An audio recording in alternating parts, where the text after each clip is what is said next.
asambleas han aparecido como una oportunidad, como una forma de hacer presión. Destacar también que han aparecido muchas asambleas más en diferentes espacios territoriales.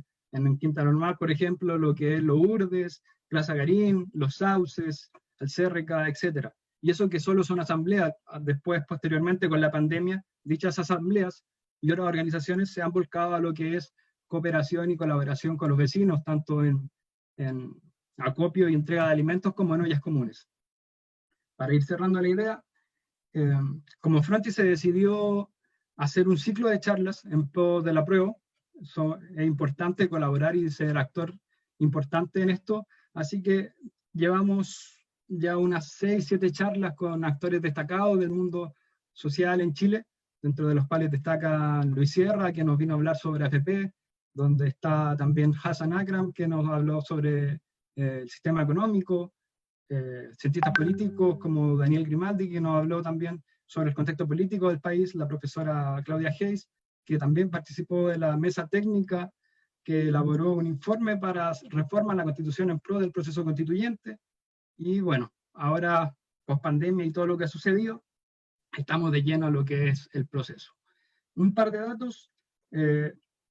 Para la elección presidencial del 2017 hubo un 50% de abstención. Para la municipal en Quinta Normal hubo un 75% de abstención, algo muy importante, una cifra bien alta, teniendo en cuenta que faltan menos de 80 días para la votación. Es necesario socializar esta información. Hoy vamos a hablar sobre salud, nueva constitución y COVID. Para esto tenemos como invitado a Matías Goyenechea. Él es académico de la Universidad de Chile, también presidente de la Fundación Creando Salud, también es cientista político, y durante todo este tiempo ha estado realizando una serie de informes sobre salud, a propósito de esta cifra dudosa del MinSal.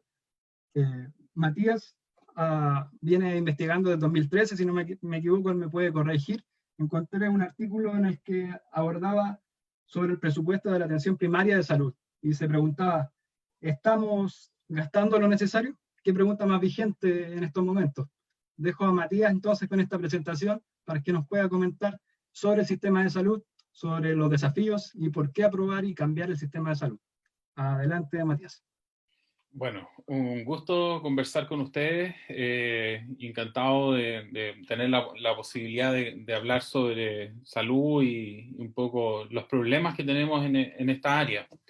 Un poco como para hacernos cargo como de lo que tiene que ver con el sistema de salud, es que esta discusión nos tiene que llevar necesariamente a lo que tiene que ver un poco con la Constitución del año 80, la reconfiguración del sistema de salud y en general los procesos de modernización neoliberales que se impulsaron durante finales de los 70, principios y la década en general de los años 80. Lo que habría que decir en torno a la Constitución y salud es de que nosotros tenemos en la Constitución del año 80 efectivamente incorporado el derecho a la salud, el cual, eso sí, está pensado para efectos de que se garantice no en el fondo una visión integral acerca del derecho a la salud, sino un aspecto en particular que tiene que ver con el acceso. Entonces, el Estado es garante del acceso a que las personas puedan elegir. ¿Elegir qué? Bueno, dónde cotizar para poder acceder al sistema. Entonces, este tipo de derecho a la salud es clave para efectos de poder entender un poco el desarrollo del sistema de salud en los últimos 40 años. Cuando yo reduzco primero, la primera operación es que se reduce el derecho a la salud a un aspecto limitado que tiene que ver con el acceso. Y solamente está incorporado ahí. Luego, un segundo elemento es que se entiende que el derecho a la salud es el acceso y la libertad de elección entre sistemas. Entonces, reducimos el derecho a la salud, nuevamente, a acceso, libertad de elección. Y por otro lado, esta libertad de elección, además, pasa a ser finalmente una promesa que solo va a depender, en el fondo, de la capacidad de pago de las personas. Entonces, no todos pueden elegir efectivamente vivir sano, como él elige vivir sano. Entonces, acá hay tres elementos, en el fondo, elementos que uno puede identificar de las consecuencias de esta definición en la Constitución sobre salud.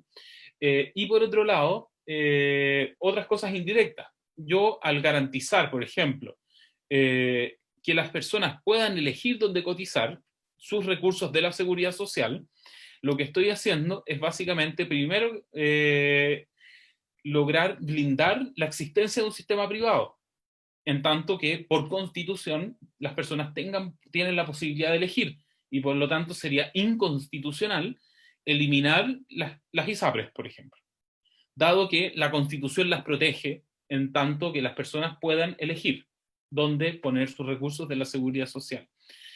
¿Qué otra consecuencia tiene esto? Que en el fondo es gracias a la Constitución y a los procesos modernizadores que se llevaron a cabo neoliberales en ese momento, es que se funda el mercado privado de salud. Antes de la Constitución del 80, ¿qué había en términos de salud privada? Bueno, no había ni ISAPRES, y por lo tanto los recursos financieros eran públicos. Y las instituciones privadas eran bastante más pequeñas, no como hoy día que uno va a un hospital y al lado hay siempre un par de clínicas siempre a los lados, o como vecinas.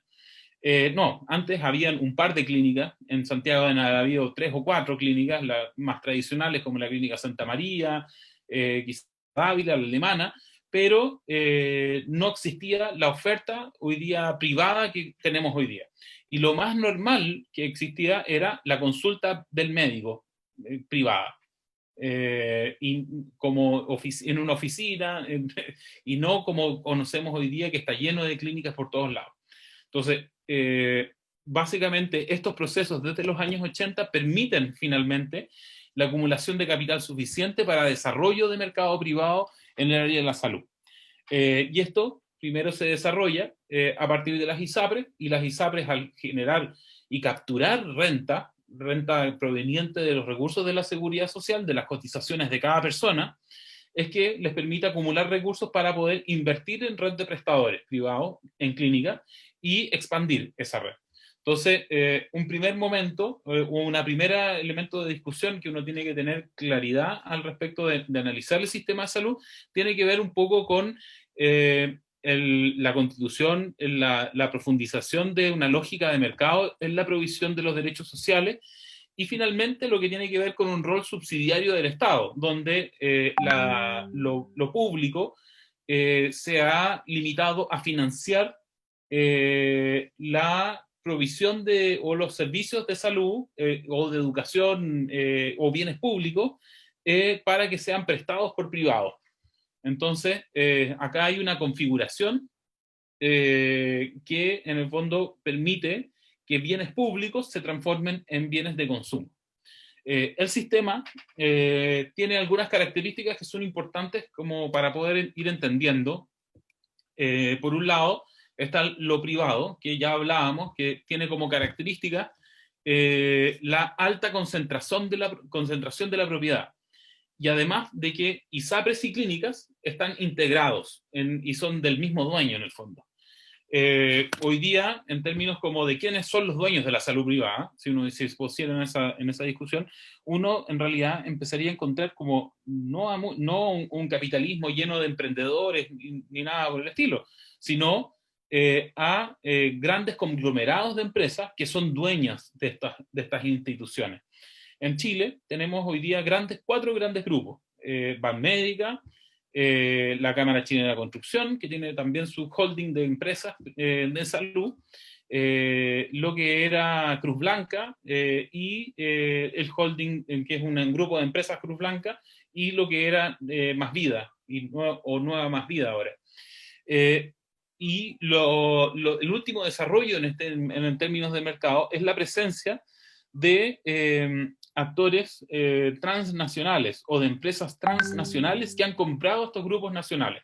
Entonces, Banmédica antes era los dueños de Banmédica eran las empresas Penta, de Lavín y Delano. Y finalmente esos fueron vendidos a una transnacional norteamericana, que es United Health, que es la transnacional más importante en el mundo en salud. La más grande, que tiene empresas y seguros, ISAPRES o seguros privados, clínicas a lo largo de todo el mundo, y se apoderó del holding que tenía en el fondo Banmédica, que además tenía clínicas desde Colombia, en Perú y en Chile. Otros grandes grupos son Bupa. El grupo Bupa compra Cruz Blanca, y que es una transnacional británica, o Más Vida, que es de Nexus, que también es una transnacional norteamericana. Entonces lo que ha venido ocurriendo es la transnacionalización de la salud privada. ¿Cuáles son los problemas que tienen este mercado privado? Bueno, primero que las ISAPRES producen una distorsión tremenda. ¿Y por qué? Porque tarifican y le cobran a las personas de acuerdo al riesgo, o sea, la posibilidad que tiene una persona determinada de enfermarse. ¿Eso qué genera? Que, por ejemplo, los adultos mayores, como tienen mayor probabilidad de enfermar, se les cobra 2, 3, 4 veces más. A una mujer en edad fértil, dado que tiene la probabilidad de quedar embarazada, se le cobra el doble que un hombre de la misma edad. O los niños más pequeños que necesitan controles y también se enferman con mayor, o están más predispuestos a tener mayor necesidad de usar los servicios de salud, también se les cobra más. Entonces, en vez de funcionar una lógica en la cual se apoya y favorece a las personas que necesitan más acceso, se les castiga. Y funciona con esa lógica. ¿Y cuáles son los problemas que nosotros conocemos más cotidianos de las ISAPRES? Las llamadas preexistencias, que son en el fondo barreras de acceso que tiene el sistema para que no llegue al interior de las ISAPRES a las personas que tengan más riesgo de enfermar. Entonces se les hacen exámenes donde tienen que llenar una serie de formularios para declarar si que han tenido algún tipo de enfermedad o no. La cautividad, en la medida en que las personas van aumentando su edad, su rango de edad, van quedando presas de sus ISAPRES, sí, presas. No pueden cambiarse a otra ISAPRE y por lo tanto quedan cautivas de su propia ISAPRE. Porque la única manera de transitar y moverse dentro del sistema yendo solo al sector público. Tenemos problemas también de alzas de precios. Todos los años, a principios, marzo, abril, se anuncian las alzas. Y dado que la Constitución protege que los privados puedan fijar precios, o sus propios precios, es que no hay cómo controlar las alzas de los precios que tienen las ISAPRES. Y finalmente ellos terminan reajustando sus precios de manera unilateral y quizás incluso de manera injustificada, porque son calculadas de acuerdo a la UEF y por lo tanto se reajustan solos. ¿Qué produce esto? Que tenemos un sistema privado que tiene ausencia de solidaridad, donde finalmente se termina expulsando a aquellas personas que tengan mayor riesgo de enfermar en la medida en que van desarrollando o enfermedades o van aumentando su edad. El sector público, por otro lado, también no está ausente de una lógica de mercado y su funcionamiento se piensa y su arquitectura en la cual se naturaliza la compra y venta de acciones de salud, donde se les obliga, en el fondo, a los prestadores de salud, la atención primaria, los hospitales, a vender acciones de salud para financiarse. Lo mismo pasa, por ejemplo, con la educación pública, que también funciona bajo una lógica de autofinanciamiento a partir de la venta de prestaciones. Esto que lleva a una introducción de lógicas de mercado en la provisión de los servicios, en las obras públicas, donde se instalan copagos, aranceles, autogestión, autofinanciamiento de la red asistencial. ¿Qué ha producido estos 30, 40 años de neoliberalismo? Una disminución de la capacidad pública. Y esta genera problemas, tanto, por ejemplo, tanto de diferencias o desigualdades, tanto en lo que se debería gastar en salud, por ejemplo, dado el esquema que tenemos hoy día, la mayor concentración de las personas que tengan enfermedades están en FONASA. Sin embargo, si yo comparo lo que gasta una persona FONASA versus una persona de ISAPRE, la persona de ISAPRE se gasta mucho más en las personas de ISAPRE que en las personas de FONASA, comparativamente o per cápita. Entonces hay una desigualdad generada a partir de este modelo. Lo otro es que la oferta pública ha venido disminuyendo. Entonces, por ejemplo, si el año 2000 teníamos 3 camas por cada 1000 beneficiarios de FONASA, al año pasado teníamos 1,8 por esos mismos 1000 beneficiarios de FONASA. Entonces, el sistema se ha reducido en su capacidad. ¿Para qué? Finalmente, para darle espacio también al mercado privado para que se haga cargo de aquellas personas que no empiezan o no se puede satisfacer sus necesidades de salud, que es lo que finalmente ocurre, que dado esta reducción de la capacidad pública, se generan disparidades entre la capacidad instalada de lo que puede hacer la red de salud versus la demanda sanitaria de la población. Y esa diferencia se traduce en listas de espera, como también en personas que tienen que proveer sus servicios de salud privadamente. Esto genera que los pocos servicios que tenemos tengan que a veces depender crónicamente de compras o subsidios a la demanda para finalmente hacerse cargo de toda la población. Entonces se termina, por ejemplo, generando subsidios para que la gente acceda al sector privado. Y de esta manera se completa un círculo vicioso donde el sector público, que tiene pocos recursos y tiene un escaso gasto por persona, que termina subsidiando a los prestadores privados que terminan acumulando una cantidad importante de recursos. Para que se hagan una idea, más o menos son alrededor de 1.200, 1.300 millones de dólares al año que se gastan en este tipo de cosas, de compras. Eso equivale a 4 hospitales completos de alta complejidad al año. Entonces, lo que se gasta en este tipo de cosas es una cantidad gigantesca. En síntesis, nosotros hemos construido estos 30, 40 años de neoliberalismo un sistema segregador que segrega a la población por su capacidad de pago, por su posibilidad o no de tener algún tipo de enfermedad. Entonces, tiene una doble segregación por capacidad de pago, pero también por su condición de salud. Donde se tiene a las personas, por un lado, enfermas y pobres, y por otro lado, a las personas más sanas y con mayores ingresos, por otro. En esa lógica, nuestro sistema de salud no reconoce la salud como un derecho, sino como una mercancía. Eso yo diría que como son aspectos basales, importantes de considerar de nuestro sistema de salud a la hora de poder generar una visión crítica de cómo se ha venido desarrollando.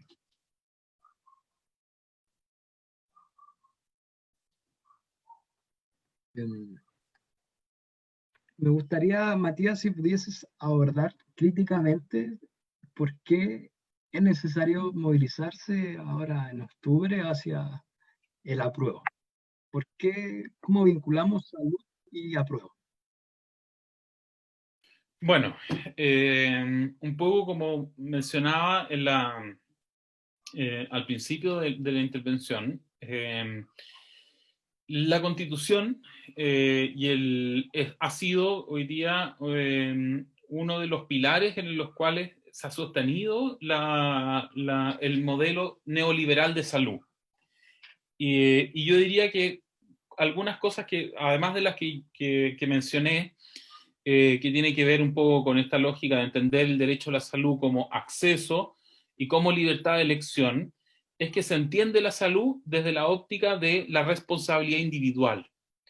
Entonces, usted es el culpable porque come comida rápida, porque fuma, porque está enfermo, es su responsabilidad.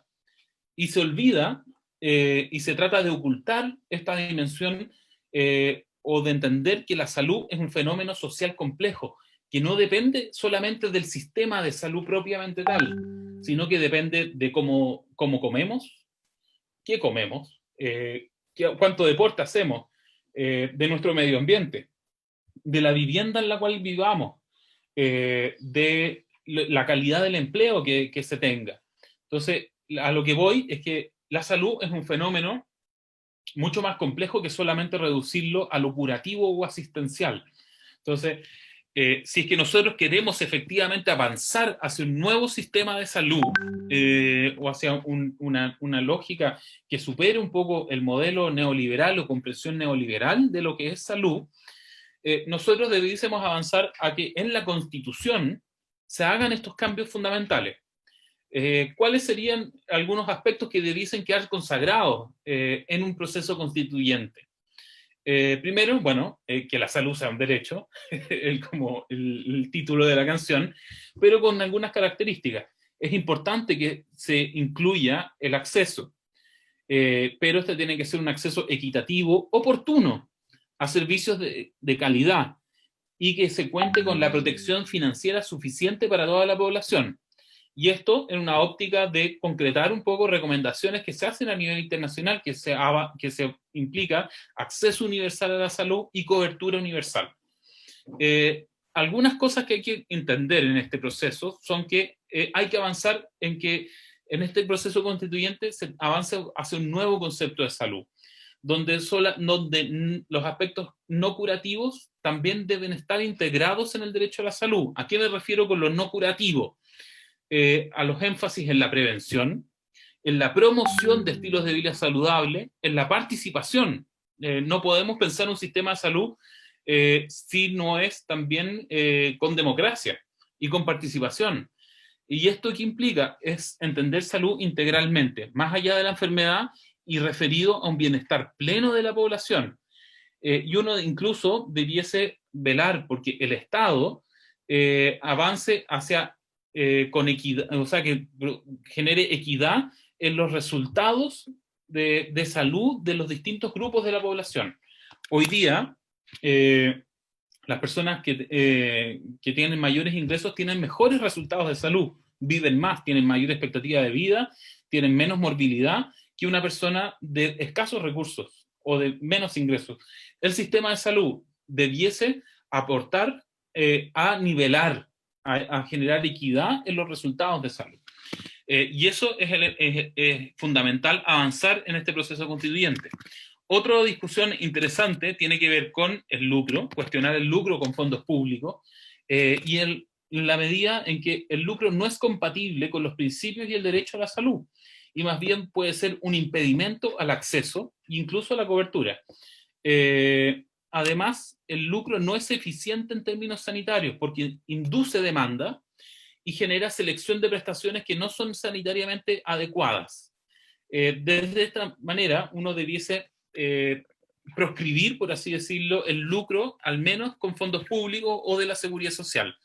Otros elementos que tienen que estar abordados en un proceso constituyente para poder superar esta lógica que tenemos hoy día imperante es incluir perspectiva de género, de diversidad sexual en el enfoque de salud, como también de entender de que no solo existe la salud como occidental, como única, sino que también tenemos que avanzar en incorporar un enfoque plurinacional, por así decirlo, en entender la salud, donde se reconozcan los saberes ancestrales de nuestros pueblos originarios y sus cosmovisiones en torno a salud.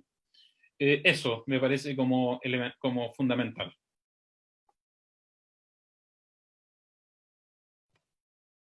Sí. Para avanzar ya en una segunda parte del tema de salud, Matías, a propósito de que has estado estudiando y sacando reportes sobre la cifra de contagio, mortalidad, etcétera, si pudieses comentarnos un poco cómo crees que se ha manejado el tema de la pandemia, si pudiese haberse hecho mejor, y bueno, cómo proyecta el desenlace de esto en un futuro, con el plan paso a paso, con el proceso constituyente, el tema de la vacuna, para cuándo va a salir la vacuna, si es que va a salir una vacuna, etcétera. Bueno, respecto a la discusión un poco de lo que se ha producido a partir del COVID y la pandemia, uno debiese considerar de que hay 4 aspectos que yo creo que son fundamentales, que en cierto sentido abordado en las palabras anteriores, pero que a la luz del COVID toman otro cariz. Por un lado hay elementos políticos en esta crisis, respecto de cómo se ha abordado la pandemia. Para todo, yo creo que no es menor que Chile no era una taza de leche. Estábamos en procesos de movilización social importantes desde octubre del año pasado y probablemente esos procesos no han concluido. Entonces, eso genera también una situación particular en términos políticos también en las cuales se da este proceso. Hay también una baja confianza en las instituciones políticas y eso es un proceso o un problema que es previo al COVID, que tiene que ver un poco con un desgaste de nuestras instituciones democráticas y de la legitimidad de estas instituciones que se han visto golpeadas desde harto tiempo, pero también en el abordaje que tuvo el gobierno ha estado marcado por un alto grado de autoritarismo y centralismo en la toma de decisiones. Si uno se fija en el proceso decisional o de toma de decisiones que ha tenido este gobierno, ha estado conducido básicamente por el ministro de Salud, presidente de la República y probablemente el señor Larroulet, que es jefe de los asesores. Y en ese triunvirato es donde se han tomado las decisiones. No se ha incorporado a otros actores en este proceso. Además, incluso en el mismo gobierno, no se han incorporado a las autoridades locales o regionales en la toma de decisión. Entonces, se toman decisiones en Santiago, en La Moneda, para todo el país, sin tener muchas veces pertinencia local. Entonces, ahí hay un problema. Otro aspecto es la escasa participación. Junto con este autoritarismo está el espejo de eso, es la falta de participación. Si bien se han generado instancias formales de participación, como la mesa social COVID, pero de social uno podía cuestionar quiénes son los que participan ahí. Son instancias que además son de carácter consultivo y que ni el mismo gobierno ha consultado respecto de decisiones clave. El paso a paso no fue consultado ni siquiera en la mesa social, que es para justamente tener un feedback y producir una retroalimentación con la comunidad científica y con otros actores. Entonces ha estado marcado por eso. Otro aspecto es la opacidad. La opacidad respecto de cómo se fundamentan las decisiones y también la opacidad respecto a como falta de transparencia respecto de los datos propios del COVID. Yo creo que para todos un poco ha sido una discusión que se ha tenido en todos estos meses, que tiene que ver con que las cifras no están suficientemente claras, que la forma en la cual se transmiten los números también tienen cierta intencionalidad política. Entonces el gobierno muestra ciertos números y otros números no, o presentan los gráficos como les conviene. Entonces hay un gráfico que muestra las cifras espectaculares, pero las magnitudes están mal. Entonces ha habido un uso y abuso de la información negativo. Yo diría que esos son aspectos como importantes, así como también cambios en la metodología que favorecen ciertas imágenes o ciertos resultados. En nuestro contexto sanitario propiamente tal, bueno, ya hemos hablado del sistema. Nuestro sistema de salud es desigual y con altos niveles de discriminación, desigual tanto territorialmente como entre sistemas de salud. Hay una debilidad de la autoridad sanitaria, además que no estaba preparada para un abordaje de una pandemia. No teníamos la capacidad de diagnóstico en laboratorios que preparada para enfrentar una crisis tan bien como esta. Había una baja disponibilidad de camas y en el fondo se tuvieron que poner camas ahora de emergencia por todos lados, incluso usando las máquinas de anestesia para convertirlas en ventiladores mecánicos. Pero lo que hemos estado haciendo durante los últimos 30 o 40 años ha sido cerrar camas públicas para darle espacio al privado. Pero el privado está concentrado además en Santiago, en Concepción, en Viña, y en ningún otro lugar del país se tiene una oferta privada suficiente. Entonces también hay inequidades estructurales en torno a eso. Ha habido también está este problema del énfasis curativo. Entonces, el tipo de respuesta y la estrategia sanitaria estuvo pensada desde el punto de vista de la respuesta curativa.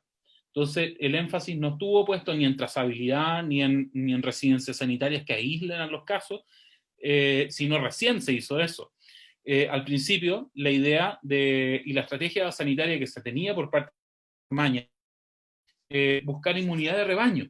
¿Qué implica eso? Que las personas se contagien y tengan anticuerpos en la medida en que van superando un poco el proceso del virus y haya inmunidad de rebaño.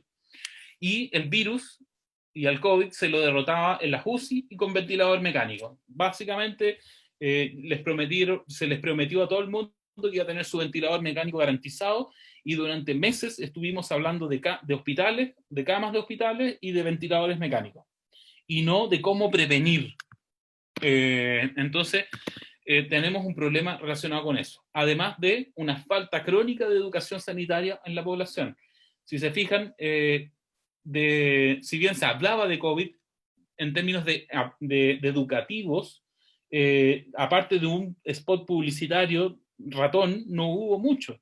Y eso es contrario a toda nuestra como tradición sanitaria, en la cual se ha puesto énfasis fundamental en la educación sanitaria desde la atención primaria de salud, desde los consultorios. En términos de preparación, también uno debería decir de que la preparación fue mala. De hecho, Chile, cuando fue la H1N1, la gripe porcina, había generado preparaciones en torno a estos temas, y trabajaba con Nueva Zelanda, Australia, preparando los sistemas de salud en caso de que esto ocurriera. Cuando hubo cambios de gobierno, estos temas fueron despriorizados y esas personas fueron reasignadas en sus funciones o desvinculadas, las que estaban realizando esta preparación. ¿Y esto qué produjo? Que nosotros no tuvimos la capacidad de escalar la respuesta del sistema de salud. ¿A qué me refiero con eso? Al principio tuvimos varios meses, por ejemplo, en términos por ejemplo, de capacidad de testeo, de las tests que se hacían. Estuvimos solamente limitados a un par de instituciones por varios meses y nos demoramos 2 meses en pasar los 10.000 tests, 3 meses en llegar a los 15, 4 en pasar los 20.000. Entonces, la capacidad de escalar la respuesta en términos de capacidad de pesquisar los casos fue muy lenta. Lo mismo con trazabilidad. La trazabilidad la hacían un par de personas en la Seremi de Salud de cada región, y esas personas no dieron abasto. Y nunca se pensó en involucrar a la atención primaria, sino hasta muy tarde. Y recién ahora estamos haciendo una estrategia de trazabilidad, que es, en el fondo, contactar a todas estas personas, hacerles estudio de la investigación de los casos, identificar cuáles son sus contactos estrechos, con quién estuvo, aislarlos y encuarentenar a los contactos estrechos. Eso se partió recién. Entonces, aquí también hubo un déficit en eso. Y finalmente, las condiciones sociales o la desigualdad social amplifica los efectos del virus.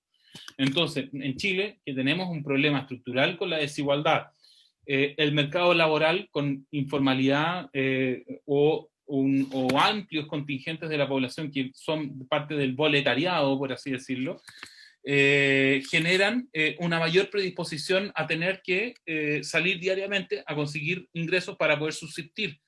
Eso los expone más al virus.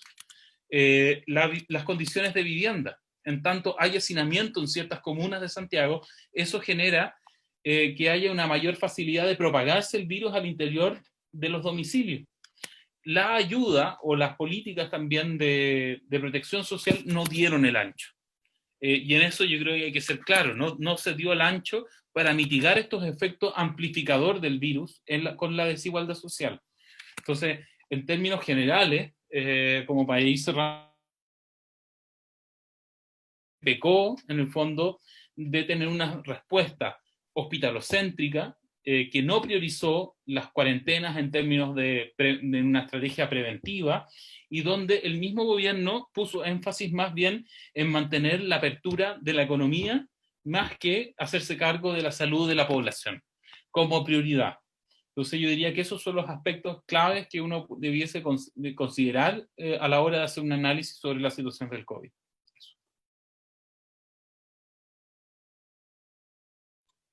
Facebook Javier Fernández nos comenta, compas, aprendo más de ustedes que del gobierno.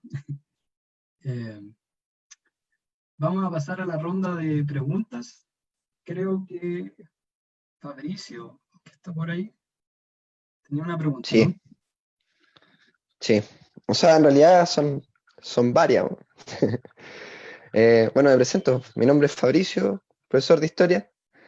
Eh, Acotar, yo creo que la visión del mundo de la ciencia, de la salud, siempre ha estado 1000 pasos más adelante que las políticas públicas. Creo que no es aleatorio que la bancada política hoy día no esté priorizando, no haya priorizado la vida, sino que priorizó lo económico y siempre lo ha hecho así. Pero dejando ese tema de lado, tengo un par de preguntas. En cara a un nuevo proceso constituyente, ¿cómo se está pensando el rol del Estado en Chile? Pensando en que tú le diste hartas vueltas al rol de este Estado chileno de la subsidiariedad, eh, ¿cuál es el Estado que necesitamos en estos momentos? Que creo que es la piedra angular del cambio. Por otra parte, en la década del 70, en el gobierno de Allende, de la Unidad Popular, bueno, y en realidad en virtud de todo lo que pasa en el siglo XX, que tenía que ver con que nosotros, en nuestro país, siempre había puesto en venta la soberanía, nuestra industria, el cobre estaba en manos de los estadounidenses, particularmente de los Rockefeller. Bueno, se estableció lo que era el área de propiedad social. Y ahí se utilizó el artículo 520 como resquicio legal para poder expropiar propiedad privada. ¿Por qué estoy tocando este punto? Porque en el fondo me pregunto yo, a diferencia del gobierno de la Unidad Popular, donde no había que usar resquicios legales para poder expropiar aspectos principales como la salud, la educación, porque no estaba privatizado como lo tenemos ahora. Entonces me pregunto yo si en un nuevo proceso constituyente, de cara a un nuevo Chile, eh, ¿podríamos hablar de expropiación del área privada? Entendiendo uno que, por ejemplo, hoy día los especialistas de la salud o pensando también en que el año 2018 se murieron más de 30.000 personas en las salas de espera por ausencia de especialistas que están en estas áreas privadas y las personas no parten del auge, no son parte del auge. Entonces, podríamos llegar a hablar de algo de esa magnitud, de expropiar lo privado para que de verdad tengamos acceso real a un sistema de salud de manera equitativa. Eh, y de no ser así, ¿cuál es la propuesta para subsanar las brechas de desigualdad en el acceso de calidad y calidad? O sea, perdón, ¿cuál es la propuesta para subsanar las brechas de desigualdad en el acceso y calidad del sistema de salud? Eso es. Ya. A ver, bueno, varios temas ahí. Respecto del rol del Estado, bueno, yo creo que es claro de que efectivamente a la luz un poco de todos los acontecimientos, yo creo que el tema de COVID también ha hecho precipitar un poco la crisis del modelo neoliberal, y esto no solo en Chile, sino que a nivel mundial se está cuestionando un poco los paradigmas las verdades absolutas que se disponían o se pensaban que regían a la luz de un poco del neoliberalismo. Entonces, las catedrales del modelo están crujiendo, por así decirlo, a propósito de lo que ha sido la crisis del COVID. Y en general, esta es una discusión que se están teniendo en todos los países del mundo. O sea, en términos de desneoliberalizar o no, o qué aspectos han sido problemáticos, y en general todos los países del mundo están generando planes de reactivación públicos muy, muy, muy importantes. Entonces, el rol del Estado en la economía en todo el mundo se está cuestionando en esta lógica de la no interferencia o de intervenir solamente para financiar ciertos aspectos para que sean provistos por el mercado. Entonces yo diría que nosotros estamos un poco ahora alineados con con este cuestionamiento. Mi percepción en torno al tema es que uno debiese, no sé los nombres explícitos o la fórmula ideal que uno si quisiera establecer en torno al rol del Estado, como ponerle un nombre, sino que yo me imagino efectivamente un Estado que es capaz de intervenir para llevar a cabo objetivos que sean definidos socialmente. En la medida en que socialmente se fijan objetivos democráticamente, el Estado debe ser capaz de desarrollarlos. Eso implica intervenir en la economía, proveer derechos sociales en tanto sean definidos como prioridad por parte de la población. Entonces, yo me imagino efectivamente que nosotros vamos desarmando esta lógica de la subsidiariedad y pasamos a tener un rol de provisión propiamente tal del Estado tanto en derechos sociales como en economía.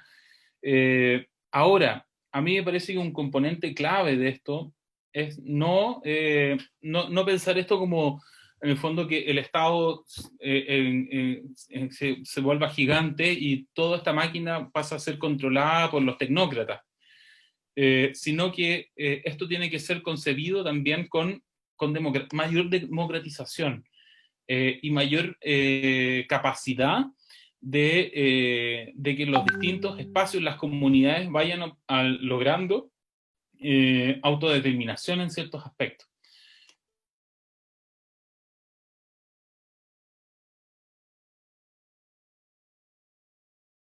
Uno tenga que pensar un rol del Estado secuestrado por los tecnócratas, sino que efectivamente que haya capacidad para socialmente definir esos objetivos que se tengan que llevar a cabo, concretar por parte del Estado. En relación un poco a las tareas como más claves que vienen ahora, me parece de que hoy día nuestro sistema es profundamente mercantil. Y desmercantilizar no va a ser algo que sea decretado, sino que va a ser un proceso. Y probablemente va a requerir una gran cantidad de fuerza y de movilización para poder lograr eso. Nosotros llevamos muchos años en una discusión acerca de avanzar hacia un sistema de salud más solidario.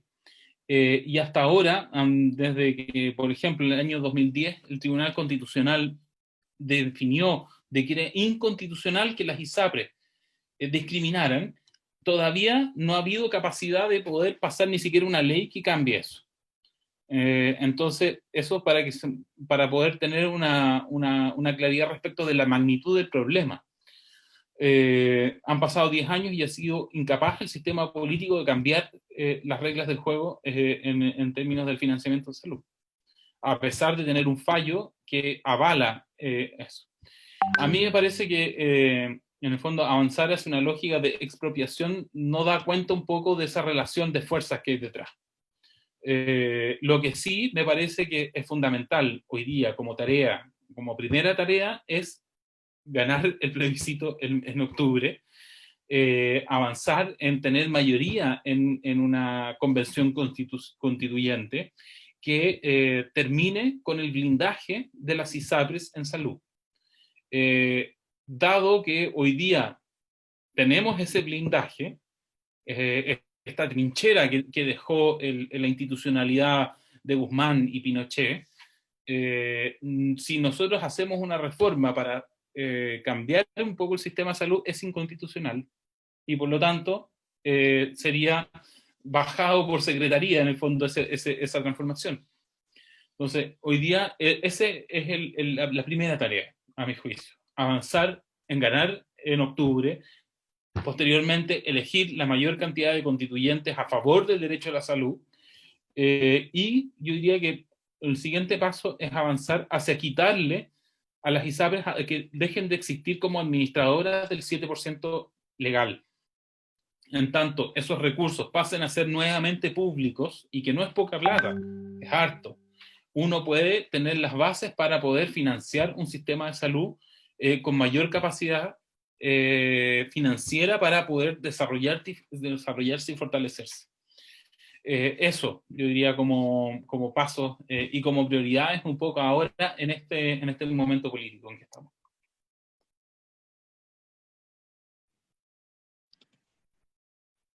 En Facebook nos preguntan, Javier Fernández, ¿qué opina Matías sobre la apertura de los malls? Y en segunda instancia, Saúl Wolver Sepúlveda pregunta, menciona y pregunta, excelente la exposición de Matías, se logra entender claramente la injusticia en el sistema al cual nos cuenta. Ante eso quería preguntarle a don Matías, ¿conoce algún modelo que apunte a salvaguardar y desarrollar la salud en la vida de las personas de las clases de las y los trabajadores, o que centre su enfoque en lo social al menos? Excelente instancia, aguante la organización popular, saludos. Me imagino que, si no interpreto mal, que Saúl está preguntando por algún modelo con el cual puede ejemplificar, ¿no? Sí. Yo diría que todo lo que tiene que ver un poco con el paso a paso tiene varios problemas.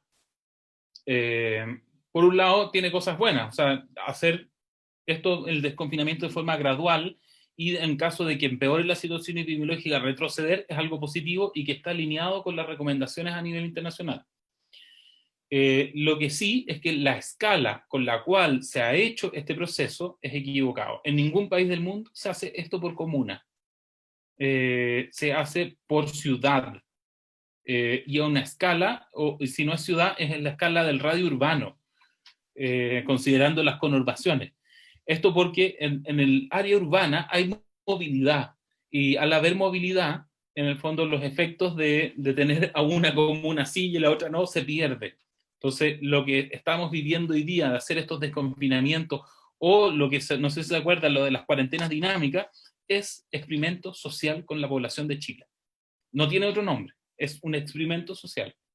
Lo que se hace en los otros países del mundo para avanzar en procesos de desconfinamiento es en una unidad territorial que es de ciudad. Dicho eso, apertura de mall hoy día me parece que no es adecuado.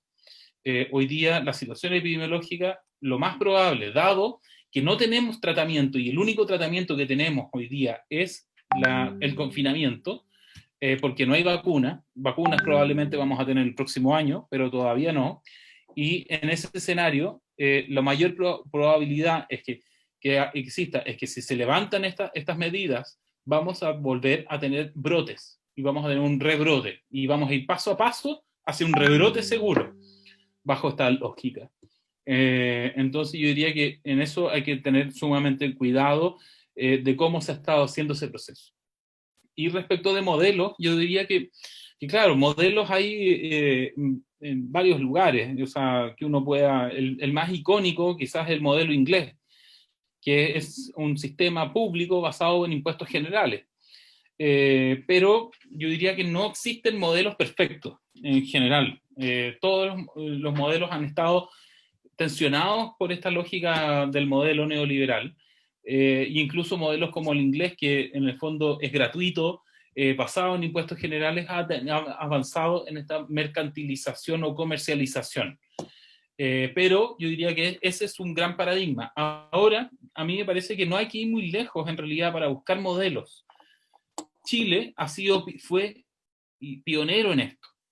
Incluso cuando nosotros teníamos el Servicio Nacional de Salud, teníamos ventajas mejores que incluso el modelo inglés, basado en la relación paciente-médico, en una relación medicalizada. Y nosotros fuimos los primeros en concebir la relación de la comunidad-equipo de salud. Equipo de salud en un sentido de un abordaje integral. Y desde los comienzos de la institucionalidad del sistema de salud en Chile, se generaron lo que fue el rol tanto del resto del equipo de profesionales de la salud y de trabajadores sociales también. que han intervenido para concebir justamente la relación, no desde el punto de vista curativo asistencial, sino que haciéndose cargo de las distintas dimensiones que implica salud. Entonces yo diría que un aspecto para concebir un modelo tiene que ver con rescatar también las propias ventajas que nosotros hemos ido construyendo. El desarrollo en términos de red de atención primaria ya se lo quisieran muchos países del mundo. Y eso es una fortaleza de nuestro modelo de salud, que no es de este sistema que tenemos ahora, sino que es de lo que nos legó lo que fue desde el año 52 el Servicio Nacional de Salud. Y yo diría que hay que ir buscando y adaptando y en la construcción de la búsqueda de un nuevo sistema de salud, tanto de recoger las buenas prácticas que tenemos en nuestra historia, como también en modelos que apunten a mayor equidad, que son básicamente públicos. Los sistemas privados tienden a ser desiguales y tienden a ser segmentados en general.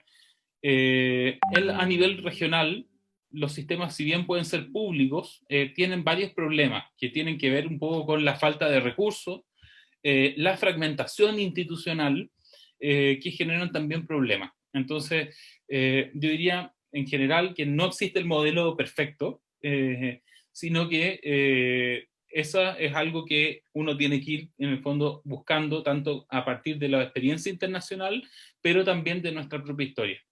Eso.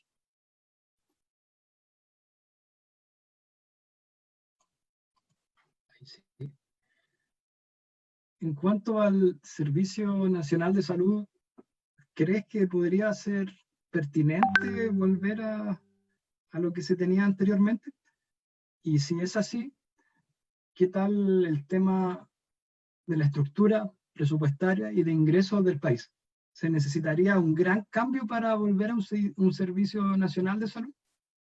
¿Sería posible dentro de los próximos años o ya a mucho más plazo? Bueno, el poder hoy día avanzar hacia un proceso de cambio y de reforma tienen varios aristas. O sea, por un lado el tema constitucional que ya mencionaba, que hoy día no estamos bloqueados institucionalmente por la Constitución.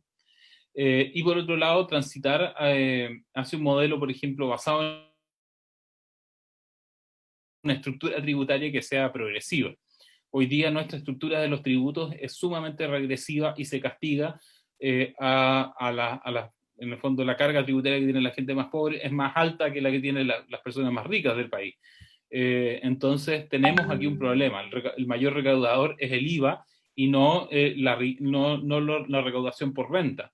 Entonces ahí se pierde un poco ese espíritu progresivo en términos de la forma de financiar un sistema de salud.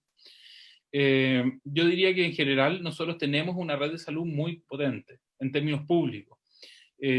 Quizás en Santiago no lo vemos tan así, porque hay una oferta privada mucho más grande, pero en regiones, en muchos lugares, el hospital público es el que atiende a todos, a toda la población.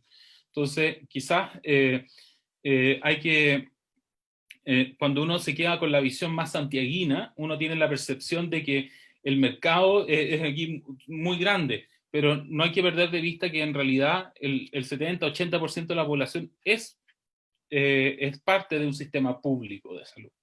Entonces, para efectos, yo diría, de transformación, hoy día la principal punto que uno debiese avanzar es en recuperar los recursos de la seguridad social. Ese 7% de todas las personas debiese ser público. Hoy día es apropiado por instituciones privadas. Eso nos permitiría, en términos de financiamiento, mejorar sustantivamente un poco el aporte que más o menos se tiene en relación a cómo funciona. Y lo otro tiene que ver con que tenemos que mejorar la forma en que usamos los recursos que ya tenemos. Hoy día, si estamos dándole 1.300 millones de dólares al año a los privados, esos recursos rendirían de mucha mejor manera si se hicieran y se utilizaran en el sector público. Entonces, yo diría que Aquí hay efectivamente que pensar un proceso de cambio del sistema de salud, bueno, primero probablemente por efecto de los problemas institucionales que tenemos de forma gradual, pero también considerando de que hay que también mejorar internamente cómo se funciona hoy día nuestra red pública. Usar esos recursos que están mal gastados en compras a privados en mejorar la disponibilidad de profesionales en el sistema, mejorar la capacidad en fortalecer la infraestructura y pensar de que efectivamente es posible tener un sistemas públicos de calidad y en el mundo sistemas así hay en un montón de lados. Países han avanzado en estos procesos, por ejemplo Corea del Sur, no Corea del Norte, Corea del Sur, tenía puras ISAPRES y lo que hicieron fue un solo administrador público y liquidaron todo lo que tenía que ver con esta industria de seguros privados y pasaron a un solo prestador, a un solo administrador de los recursos que sea público. O países como Canadá, que también tiene un sistema de ese tipo, pero donde conviven actores públicos y privados en la prestación, pero con una salvedad, que los prestadores privados son sin fines de lucro. Entonces uno también puede pensar redes de hospitales que sean públicos o privados, pero siempre manteniendo este énfasis en lo sanitario. El lucro en salud tiende a distorsionar. Y era un poco lo que decía, que tenía que ver con que muchas veces genera apropiación de recursos y por lo tanto un uso no eficiente también en términos sanitarios. Eso.